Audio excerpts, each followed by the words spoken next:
Government of India ministry of railway railway board की तरफ से CEN 2/2024 टेक्नीशियंस भर्ती की ऑफिशियल नोटिफिकेशन यहाँ पे पब्लिश कर दी गई है ऑफिशियल वेबसाइट पे। धीरे धीरे सभी जोन के ही ऑफिशियल वेबसाइट पे नोटिफिकेशन आ जाएगा। अभी देखिए जो नोटिफिकेशन आया है, centralised employment notice CEN 2/2024 various categories of technician grade 1 signal and technician grade 3। यहाँ पे ओपनिंग ऑफ ऑनलाइन एप्लीकेशन 9/3/2024 से लिंक एक्टिवेट हो जाएगा दोस्तों, जहां से आवेदन कर सकते हैं। क्लोजिंग डेट यहाँ पे रखा गया है 8/4/2024 23:59 तक। इसके बाद बात करें तो जो छात्र का फॉर्म में कुछ गड़बड़ी हो जाएगा, ऐसे छात्र के लिए फॉर्म करेक्शन करने का तिथि भी दे दिया गया है कि 9/4/2024 से 18/4/2024 तक लिंक एक्टिवेट रहेंगे, वहां पे फॉर्म मॉडिफाई आप लोग कर सकते हो। अब वैकेंसी के बारे में बात करें तो अच्छी खबर है कि वैकेंसी थोड़ी सी यहाँ पे बढ़ करके आई है। देख लीजिए, सबसे पहले बात करें तो इस बार दो तरह का पोस्ट निकाला गया है। एक तो है टेक्नीशियन ग्रेड 3/1 सिग्नल का, जो कि बहुत अच्छा पोस्ट है, लेवल 5 का पोस्ट है और 29,200 इसकी इनिशियल पे बेसिक पे होने वाले हैं। इसके बाद DA मिलता है, HRA मिलता है, बाकी सारे अलाउंस मिला के सैलरी बहुत अच्छी खासी इसकी बन जाती है। मेडिकल स्टैंडर्ड इसका B1 मांगा गया है। एज लिमिट यहाँ पे 1/7/2024 से काउंट होगा और मिनिमम 18 साल मैक्सिमम 36 साल होना चाहिए। 3 साल का एज में रिलैक्सेशन ऑलरेडी ये लोग दे चुके हैं। टोटल वैकेंसी 1092 यहाँ पे दोस्तों दिए गए हैं टेक्नीशियन ग्रेड 1 सिग्नल में। वही टेक्नीशियन ग्रेड 3 में बात करें तो यहाँ पे लेवल 2 की पोस्ट होती है, 19,900 बेसिक पे है। यहाँ पे सारे एनेक्सर में देखिएगा तो हर पोस्ट का अलग अलग मेडिकल होता है, ये यहाँ पे बोल दिया गया है। 18 से 33 यहाँ पे एज लिमिट रखे गए हैं और 8,052 वैकेंसी इसके यहाँ पे दिए गए, यानी टोटल 9,144 पदों पे टेक्नीशियन की भर्ती यहाँ पे निकली है।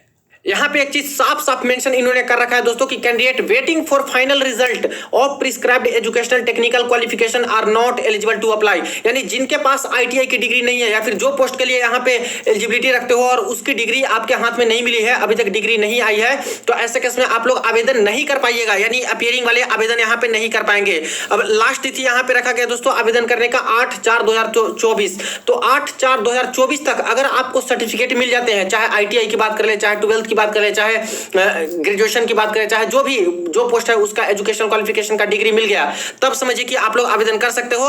8/4/2024 के बाद अगर आपको सर्टिफिकेट मिलते हैं तो ऐसे केस में आप लोग एलिजिबल नहीं माने जाइएगा। इसके बाद आ जाते हैं मेडिकल स्टैंडर्ड पे। तो अलग अलग पोस्ट है, उसका अलग अलग मेडिकल स्टैंडर्ड दिया गया है। यहाँ पे A3 मेडिकल स्टैंडर्ड है, इसमें यहाँ पे ये सारा चीज मांगा जाता है। इसको बाद में हम लोग अच्छे से विस्तार में जानेंगे। B1 मेडिकल स्टैंडर्ड वाली भी पोस्ट है और B2 मेडिकल स्टैंडर्ड वाली भी पोस्ट है। ध्यान रहे दोस्तों, C1 मेडिकल वाली कोई भी पोस्ट यहाँ पे नहीं दी गई है। तो A3, B1 और B2 मेडिकल तक का ही पोस्ट है जो कि यहाँ पे इस बार आया है। लेसिक सर्जरी वाले यहाँ पे है, साफ साफ बोला गया है कि लेसिक सर्जरी या फिर कोई भी आई का करेक्शन करवाए हैं are not eligible for the post required for medical standard A3। तो A3 के लिए वो एलिजिबल नहीं होंगे, यानी कि B1 और B2 के लिए यहाँ पे लेसिक सर्जरी वाले को मान्यता दे दी है।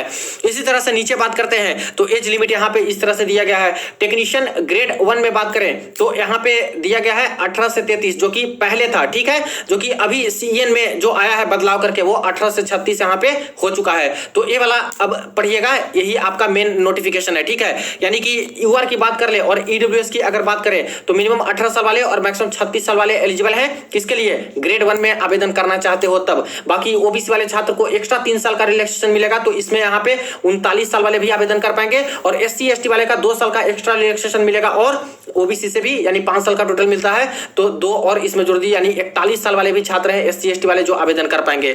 वही बात करें टेक्नीशियन ग्रेड 3 में तो पहले ये एज था जो कि अब दोस्तों बढ़ा करके 18 से 33 यहाँ पे कर दिया गया है। तो ये हट गया, ये आपका है, यानी कि UR वाले मिनिमम 18 और मैक्सिमम 33 तक भी UR EWS वाले आवेदन कर पाएंगे टेक्नीशियन ग्रेड 3 में। और वही OBC का 3 साल एक्स्ट्रा जोड़ लीजिए और SC ST का इसी में 5 साल एक्स्ट्रा जोड़ लीजिए, ठीक है।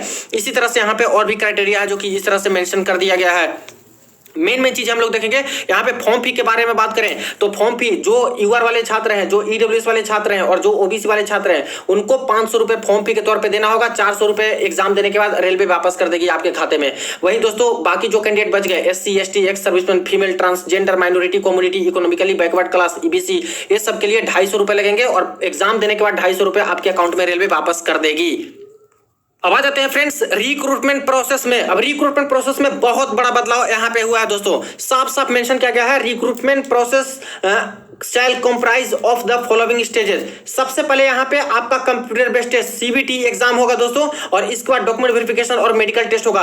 यानी कि सीबीटी 2 का प्रावधान यहाँ पे टेक्नीशियन के भर्ती में हट गया है। जैसा कि पहले भी आशंका जताई जा रही थी कि 2 भर्ती ये लोग निकाले हैं, तो एक ही सीबीटी का एग्जाम होगा, जो कि बहुत अच्छी बात है फ्रेंड्स कि सिर्फ एक सीबीटी का एग्जाम आपको देना होगा। इसके बाद डीबी और मेडिकल के लिए आपका चयन हो जाएगा। अब देख लीजिए कंप्यूटर बेस्ड जो सीबीटी होगा उसमें pattern and syllabus for CBT है लेवल 5 के लिए और टेक्नीशियन ग्रेड 1 सिग्नल के लिए कुछ इस प्रकार से रहने वाले हैं। इसके बारे में पूरे विस्तार में हम लोग जानेंगे। लेकिन दोस्तों सिलेबस भी बदल दिया गया है, एग्जाम पैटर्न भी बदल दिया गया है। सबसे बड़ी अपडेट है इस बार पूरा का पूरा दोस्तों सिलेबस एग्जाम पैटर्न में चेंज कर दिया गया है। टेक्नीशियन के सिग्नल 1 वाले भर्ती में प्लस टेक्नीशियन ग्रेड 3 वाले भर्ती में, और निगेटिव मार्किंग तो रहने ही वाले हैं, प्लस सारा कुछ जो है यहाँ पे चेंज कर दिए गए हैं।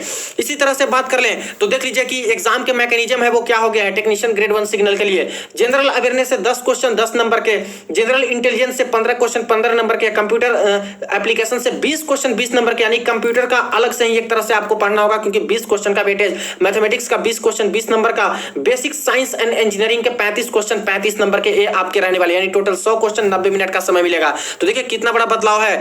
उसी तरह से लेवल 2 के बारे में बात करें टेक्नीशियन ग्रेड 3, इसमें भी बदलाव कर दिया गया दोस्तों, और इसमें भी जो बदलाव अब होके आए हैं इस प्रकार से एग्जाम की मैकेनिज्म है। सब कुछ देख लीजिए, मैथमेटिक्स 25 क्वेश्चन 25 नंबर के, रीजनिंग 25 क्वेश्चन 25 नंबर के, सबसे ज्यादा वेटेज जनरल साइंस का हो गया दोस्तों, जो कि 40 क्वेश्चन 40 नंबर के, और जनरल अवेयरनेस जीके मात्र 10 क्वेश्चन 10 नंबर के, 100 क्वेश्चन यहां पे रहने वाले हैं 100 नंबर के, और यहां पे 1/3 निगेटिव मार्किंग भी होने वाली है। यानी basic science and engineering grade 3 जो टेक्नीशियन वाला है इसमें हट चुका है, इसमें यहाँ पे है। लेकिन देखिए बेसिक साइंस इंजीनियरिंग है जो कि ग्रेड 1 सिग्नल में है, लेकिन यहाँ पे पूरी तरह से हट चुका है, बिल्कुल नॉर्मल एग्जाम की तरह दोस्तों टेक्नीशियन ग्रेड 3 वाला यहाँ पे हो चुका है, और मात्र एक सीबीटी का पेपर यहाँ पे होने वाला है। ये सब कुछ पूरे विस्तार में जानना बहुत जरूरी है फ्रेंड्स। एग्जाम का पैटर्न क्या है, सिलेबस में क्या क्या चेंज हुआ है, सब कुछ हम लोग देखने वाले हैं। आगे देख लेते हैं यहाँ पे। तो देखिए ये रहा पोस्ट पैरामीटर, और मोस्ट इंपॉर्टेंट है यहाँ पे सारा कुछ एजुकेशनल क्वालिफिकेशन सब कुछ मेंशन कर दिया गया है। तो सबसे पहले आते हैं टेक्नीशियन ग्रेड 1 सिग्नल के बारे में, जो कि लेवल 5 का पोस्ट है, B1 मेडिकल स्टैंडर्ड। अब ये काफी अच्छी पोस्ट है। इसमें देखिए कौन कौन से छात्र आवेदन कर पाएंगे। Bachelor of science in physics या फिर इलेक्ट्रॉनिक्स या फिर कंप्यूटर साइंस या फिर इंफॉर्मेशन टेक्नोलॉजी या फिर instrumentation from a recognised university institution, और BSc in a combination of any sub stream of basic stream of physics electronics computer science information technology instrumentation from recognised university institute. यानी कि जो BSc physics में किए हैं, ठीक है, bachelor of science in physics, physics में BSc है या फिर ये सब में बीएससी है, तो बिल्कुल एलिजिबल हो। या फिर दोस्तों इसके कॉम्बिनेशन से भी आप लोग हो, इसके बेसिक स्ट्रीम के कॉम्बिनेशन से, तभी आप लोग इसके लिए एलिजिबल हो। या फिर अगर बीएससी नहीं है इन सब सब्जेक्ट में तो 3 इयर्स डिप्लोमा है इंजीनियरिंग में, जो ऊपर आप लोग देख रहे हो ये सब में, कंप्यूटर साइंस में या फिर इंफॉर्मेशन टेक्नोलॉजी में या फिर इलेक्ट्रॉनिक्स में, जो यहाँ पे मेंशन है सिर्फ वही में अगर आपके पास 3 इयर्स का डिप्लोमा है तभी आप लोग बिल्कुल भी एलिजिबल हो, या फिर इसके कॉम्बिनेशन से है तभी एलिजिबल हो। या फिर यहाँ पे बोला गया है डिग्री इन इंजीनियरिंग, यानी दोस्तों यहाँ पे बीटेक भी कर चुके हैं या फिर बीई कर चुके हैं इन सभी सब्जेक्ट में, वो भी छात्र यहाँ पे बिल्कुल हैं जो कि यहाँ पे एलिजिबल हो जाएंगे इस पोस्ट के लिए। रही बात बाकी सारे टेक्नीशियन वाले में, तो बाकी सारे टेक्नीशियन में देख लीजिए जो कि अलग अलग टेक्नीशियन का जो अलग अलग क्वालिफिकेशन होता है वो यहाँ पे मेंशन कर दिया गया है। सारे ट्रेड का देखिए बहुत तरह का पोस्ट आया है, इसलिए सबका एक बार में एक वीडियो में जाना मुश्किल हो जाएगा। देख लीजिए यहाँ पे वेल्डर का भी आया, टर्नर का आया, ट्रैक मशीन का आया, SNT। देखिए खास करके जो यहाँ पे बात चल रही थी कि क्या 12th वालों का पोस्ट आएगा, तो जी हाँ फ्रेंड्स 12th वालों के लिए भी पोस्ट दिया गया है, जो सिर्फ और सिर्फ 12वीं पास है, सिग्नल एंड टेलीकॉम वाले पोस्ट। और इसमें बात करें तो जो 10th पास, देखिए जो यहाँ पे 10th पास प्लस ITI है वो भी एलिजिबल है, जो एक्ट अप्रेंटिसशिप है 10th पास ITI ये सब के बारे में वो भी एलिजिबल है। किसमें किसमें, इलेक्ट्रॉनिक मैकेनिक में, इलेक्ट्रीशियन में या फिर वायरमैन में, या फिर जो 10th पास और प्लस यहाँ पे 12th किए हैं फिजिक्स और मैथ में वो एलिजिबल है। तो देखिए 10+2 आप लोग हो और फिजिक्स और मैथ्स आपका था 12वीं में, तो आप लोग बिल्कुल भी सिग्नल और टेलीकॉम वाले पोस्ट के लिए एलिजिबल हो जाएगा। तो 12th वालों के लिए भी ठीक ठाक है, जो कि अच्छी खबर है, यहाँ पे आई है पोस्ट। बाकी हर जो जोन है उसका वैकेंसी इस प्रकार से है। अहमदाबाद जोन का देख लीजिए आप लोग, टोटल वैकेंसी हर ट्रेड का यहाँ पे आया है, और ट्रेड काफी कम कम दिए हैं फ्रेंड्स। प्रीवियस में बहुत ज्यादा वैकेंसी आई थी, इस बार देखिए कितना कम कम ट्रेड में यहाँ पे वैकेंसी निकाले हैं। सभी जोन में काफी कम कम आपको ट्रेड नजर आएंगे। टोटल बात कर लेते हैं तो सारे जोन का प्रॉपरली हमें देखना होगा बाद में, अभी हम लोग टोटल यहाँ पे देख लेते हैं बेसिक। तो निकल के जो आ रहा है दोस्तों यहाँ पे देख लीजिए, ग्रैंड टोटल जो आरआरबी ऑल करके बता रहे हैं, यूआर का, एससी का, एसटी का, ओबीसी का, ईडब्ल्यूएस का, टोटल यहाँ पे 9144 पद निकल के आ रहे हैं। एक सर्विसमैन के लिए 933 पोस्ट रिजर्व है। पीडब्ल्यूबीडी वाले के लिए देखिए 191 प्लस 4 रिजर्व, 3 यहाँ पे रिजर्व, 81 प्लस 4 17 प्लस 3 यहाँ पे रिजर्व है। तो ये सारा पोस्ट एक तरह से रिजर्व भी है 9144 पोस्ट में। तो ये सारी अपडेट है दोस्तों। नोटिफिकेशन के लिए वीडियो के डिस्क्रिप्शन बॉक्स में दे सकते हो, टेलीग्राम ग्रुप है वहां पे डाल दिया हूँ, वेबसाइट पे भी